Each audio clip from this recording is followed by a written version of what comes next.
know how in like a previous video I was really excited about this neon Pothos trailing up my wall and stuff with those little sticky hooks? Well, it turns out that it's kind of a pain in that those sticky hooks are great and they work perfectly well, but the thing is, the Pothos grows so fast that it literally has been taking them off of the wall. So what we're going to do is we are going to propagate this because I also need some longer propagations for my other wall, which I ended up having to pop those plants up because they rooted so well. So let's get to work.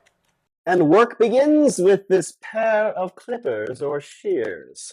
You know, I had high hopes for this neon Pothos here, which is an epiprint, by the way, that it would continue to climb up this wall and not pull off its sticky things, these little clips, but you know, I guess I put too much faith in it. And so now we shall clip it and make it into propagations. One of my favorite things to do. And you know, the cool thing is, I love standard pothos. Like you can't go wrong with a standard pothos, right? But there's just something really beautiful about how colorful and bright that these neon pothos are. And they're so easily accessible. Like you can get them at your supermarket, local plant shop, and they're really cheap. I mean, just as cheap as a regular pothos would be. In fact, here in Denver, I got this plant at the King Soopers, a local grocery store, for I think like 15 bucks. Now, mind you, when I first got it, it was not massive like this, but they are really fast growers. And over the summer, it just continued to grow faster and faster. I'm just taking out these clips, by the way, the same clips that it tried pulling off the wall because it's so strong. And I like taking these ones and propagating them because they're really easy to propagate. Fact is that they root really quickly, just like your regular epiprenum slash pothos. And this clip is like stuck on it, and I don't want to pull and break off any stems or branches. There we go. I have noticed actually that I don't know what it is. Maybe it's just me or the plants or the versions of this neon pothos that I have. But I noticed that they are more sensitive, and by sensitive I mean that they're kind of a little bit weaker than your standard regular pothos, like the golden, what are they called? The golden ivy, even though it's not, or devil's ivy. I don't know. The regular one that you would normally have, the green one that has some gold through it and this and that. I find that like if you move around any of the stems that have the leaves on it and move it too quickly, that they snap rather fast. But I'm going to take a bunch of clippings of this one, and I don't have anything soft to throw it on. I'll throw it on the chair, or I'll just gently lower it down or walk it down. I'll be a gentleman, you know. Chivalry still exists. All right, so we've got one down, and you know, I wonder to myself sometimes, if the roles were reversed, would the plants be as kind to me by walking me down the ladder? Probably not. But the fact of the matter is that, you know, when you have plants that are this high up, sometimes you do need a ladder, especially when you're only 5'6". So it has come in handy, especially when I have to do watering. So the next one we're going to do is probably pull, actually this one, because this one got a little bit too out of hand. Ah, I see. I clipped it onto this side as well. I don't remember clipping it onto that side. I wonder if if it kind of like went across and still had its little sticky hook on, and it just kind of the adhesive caught onto it. I don't know, plants are crazy. I think we're going to cut it from, let's see, there's a little spot over here. Yeah, you know, what I enjoy about pothos, not only the fact that they're super easy to care for, they're not needy plants, but they're also, and not only do they root really quickly when you water prop them, but the nice thing about them too is the fact that there are so many different varieties of pothos. Like for instance, some in my collection are the global green pothos. I also have a marble pothos, and just so many of the regular ones as well. I propagate them up a lot and give them to friends, neighbors, all that good stuff. So yeah, they're really easy. They have such beautiful colors to them, and I like switching up the colors a lot by having them kind of intertwined with each other. I also do that with my philodendron, my Hartley philodendron, which I have a blend of philodendron Brazil, which are the ones that have variegation in them, as well as the regular standard Hartley philodendron, the green ones, and then neon philodendron heartleaf ones as well on my living room wall, which I also need to get to at some point, maybe this weekend, in terms of clipping them. Another good thing about taking cuttings from a plant like this that is so large and has grown rather quickly is that when you take cuttings, it will allow the plant to start regrowing newer, longer, and stronger leaves and stems because it won't have to deal with the amount of energy that it's putting into these guys anymore, and it can then take that energy and put it towards some new growth, which is good. And speaking of not watering this thing in 2 or 3 weeks, 3 weeks, I'm so awful. There's a couple dead brown leaves in here, so I'm just going to remove those. And just like that, we have our brand new cuttings. And so, we were talking about like, what are we going to do with these cuttings now? Well, we are going to take them and we are going to put them on another propagation wall. Recently, I had just redone the one in my kitchen, but the one that is behind my work area, my work desk, that one needs some cuttings in it because I also potted up the cuttings that were previously in those little glass vases over the weekend. So let's take these and make them new. All right, now that we have our cuttings, and man, oh man, I didn't realize like how long these had gotten in there. I still have the little clippy hooks up here from when I had, I believe it was Silvery Ann, yeah, Scindapsus pictus that were up here, and they rooted, I think, within 3 or 4 weeks. But I ended up keeping them in here for like 2 months, so the roots got really, really long. And I ended up potting those up over the weekend. So I kept their clips up here because I wasn't sure what I was going to do. And mind you, prior to that, there were philodendron, heartleaf philodendrons in here, but I had recently cut up my philodendron Dark Lord, which is a very beautiful plant. You can see why it's called the Dark Lord. It has these big dark leaves, and they are stunning. And so I cut that plant up because I'm propagating it right now, and I'm going to turn that into a couple different plants. But I figure since we already have like these big dark colors here, neon green would be great because it would be great to just kind of brighten that up. Instead of using the ladder, I actually have my step stool here, or my seat rather. So I have some little glass jars that I have filled up with water.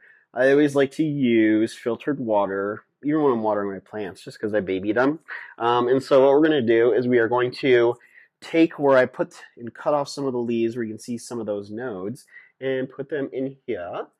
And then we're going to start trailing this guy up. And I'm going to use these clips to anchor them, and hopefully they don't tear them off the wall. They're not growing right now, so it should be fine. And then we will just clip them up, and we will lead them in a direction that'll look visually appealing, which is just literally right behind my work area. My desk is right there. And that's where I work from home all the time. So these will be a beautiful little black backdrop, shall we say. Also, one thing I found interesting because I started initially posting these videos on YouTube, which is where they normally go. And when I was just starting to like put together plant YouTube videos, because that was one thing I really wanted to do after working in TV news for 17 years. And when I left news, one of the things that I connected with viewers about was houseplants. And I wanted to be able to continue to share tips and tricks that I was learning and also learn from them. So when I first started creating plant content for YouTube, I was like creating videos that were only like 2 or 3 minutes long because I figure, in this day and age with social media and stuff like that, attention spans are really short and especially with like the TikTok era and the TikTok generation, they're like really quick videos and people don't have time for anything that is longer than 5, 15 seconds. So I start posting these videos that are only 2 to 3 minutes long, and people who are randomly watching them across the globe message me and they're like, "We enjoy your content, but can you make it longer?" And I was kind of surprised by that, but then it clicked into my mind because 90%, I would actually say probably 90% of the content I watch is not on TV. Rarely do I watch TV unless it's like a show like The Crown, just because The Crown's amazing. I watch most of my stuff on YouTube. And I realized, because I watch a lot of plant type content from plant content creators, and all of their videos that I watch are like 30 plus minutes each. And I will literally, from start to finish, watch the entire clips that these people post. And so it started clicking in my mind. I'm like, well, yeah, I guess that makes sense with plant content. If I'm watching it and it's that long, then I guess that's what people want. So that's why I have been making longer videos. That said, if you are still watching right now, kudos to you because you are one of those people who also enjoys longer videos. All right, so we have our first neon pothos up. At least I hope this part's going to stay up. I might have to use like a little white hook, but that's okay. I have plenty of them. In fact, I might have one in my pocket. Do I? Apparently, I am. Oh, yes, I do. I was going to say, in my little plant fanny pack, I normally have everything I would need, and I was going to kick myself if I didn't have one of these guys. So I'm glad that I do. And so what I'm going to do is just screw this in, because this will be like a little stronger part. For whatever reason, this part of the plant up here is super strong and wants to bounce off. So we're not going to let that happen. So now that we have that one hooked up, we're going to take our second long cutting here, and we're going to do the same exact thing. We're going to use the same little leaf, cute little leaf adhesive clips to put it into place and allow it to be neighbors with the Philodendron Dark Lord cuttings, and hopefully they get along. I mean, if they don't, it doesn't really matter because they're plants and they will have to just learn to deal with it. I often wonder sometimes, like, will I ever fall off of the ladder or one of these chairs while doing plant work? And so far, the answer is I have not. That doesn't mean that it won't happen, because it probably will, but, we'll cross that bridge when it does happen.